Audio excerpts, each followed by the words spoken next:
نماز ایمان کے بعد اللہ کے فرائض میں سے سب سے پہلا اور اہم فریضہ ہے، اور قیامت میں سب سے پہلے اس نماز کے بارے میں ہی پوچھا جائے گا۔ اگر نماز کامل اور اچھی نکل آئی تو آگے سارے پیپر ہی اچھے نکل آئیں گے، زکوٰۃ کے، حج کے سارے۔ نماز کے پرچے میں فیل ہو گیا تو آگے سارے پرچوں میں فیل ہو جائے گا۔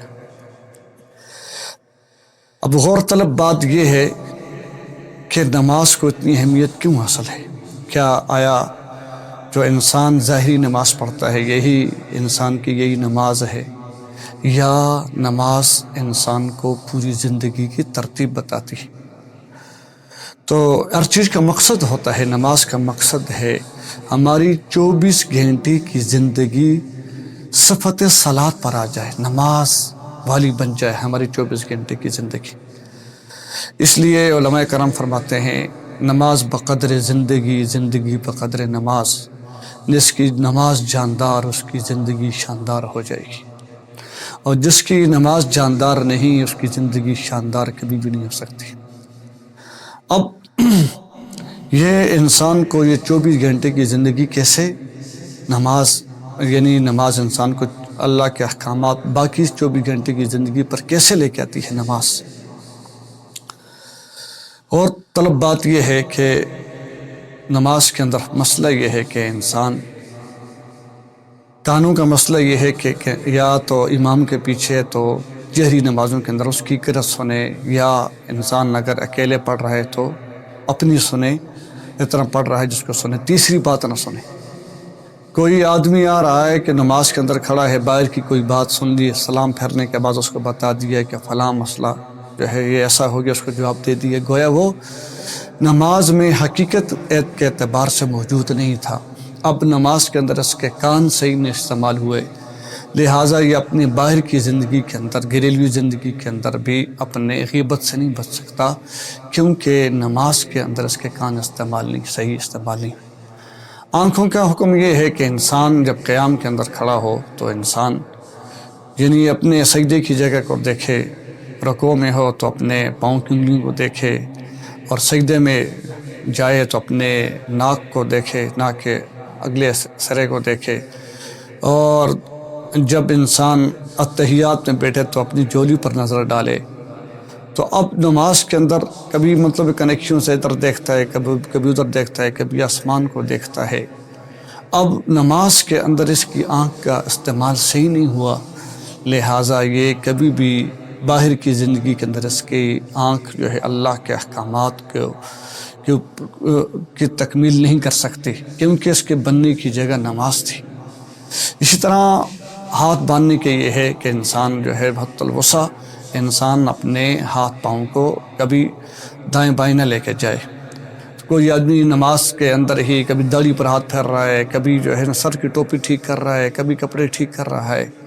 اب نماز کے اندر اس کے ہاتھ سے ہی استعمال نہیں ہوئے، لہٰذا باہر بھی اس کے ہاتھ غلط کاموں سے نہیں بچ سکتے، کیونکہ اس کی پہلے پریکٹس نماز کے اندر تھی کہ اللہ کے نماز کے اندر اصل میں اللہ کے حکموں کے بوجھ کو اٹھانا ہے۔ کہ جیسے انسان پہلوان بننا چاہتا ہے تو پہلے 1 کلو، 2 کلو، پھر 3 کلو وزن اٹھاتا ہے، پھر کرتے کرتے ایک وقت ایسا ہوتا ہے کہ 2 من کی بوری جو ہے نا وہ آسانی سے اٹھا سکتا ہے۔ اسی طرح جو آدمی ڈرائیونگ سیکھتا ہے تو سب سے پہلے خالی روڈ پر گاڑی چلانا سیکھتا ہے، پھر اس کے بعد جو ہے وہ رش کے اندر بھی گاڑی چلا سکتا ہے۔ اسی طرح انسان نماز کے اندر اللہ کے حکموں کا بوجھ اٹھاتا ہے، پھر اس کے بعد باہر کی زندگی جو ہے نا وہ اللہ کے حکموں کو پورا کر سکتا ہے۔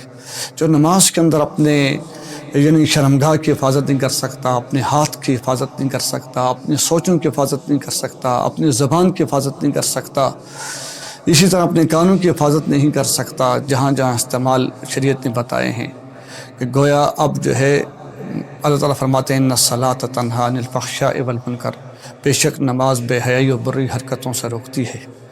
تو وہ نماز حقیقت والی نماز ہوگی تو تب انسان کو اس برائی سے روکے گی، بری حرکتوں سے روکے گی۔ جب نماز حقیقت والی نماز نہیں ہے تو صورت والی نماز ہے۔ اس کی مثلاً ایک آدمی ہے زمین کے اندر گہرا ہل لگاتا ہے، اس کے اندر اچھی کھاد ڈالتا ہے، اس کے اندر گوبر ڈالتا ہے، سب کچھ کرتا، پانی بھی دیتا ہے، لیکن اس زمین کے اندر وہ پلاسٹک کا بیج ڈالتا ہے تو کبھی بھی اس کے اندر سے فصل نہیں اگ سکتی۔ اسی طرح ہماری نماز، آج نماز سے اللہ جل جلالہ کے جو وعدے ہیں وہ پورے نہیں ہو رہے۔ ہماری نماز صورت والی نماز ہے، ہماری نماز حقیقت والی نماز کیسے بنے گی؟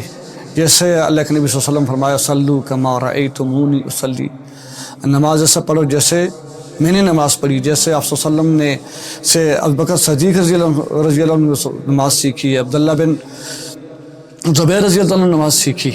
تو آج بھی اگر ہماری نماز بن جائے تو یہ نماز ایک بہت بڑا دروازہ ہے۔ جب انسان نماز کے ذریعے سے اللہ کے قریب ہوتا چلا جاتا ہے تو انسان پورے دین پر اللہ جلالہ اس کو توفیق عطا فرما دیتے ہیں۔ ہم اپنے نمازوں پر یعنی توجہ دھیان کے ساتھ جو ہے نا محنت کرنے کی ضرورت ہے۔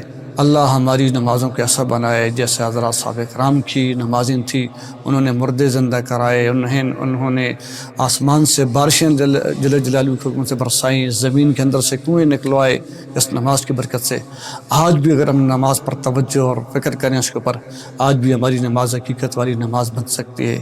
اللہ ہم سب کو حقیقی نماز پڑھنے کی توفیق عطا فرمائے۔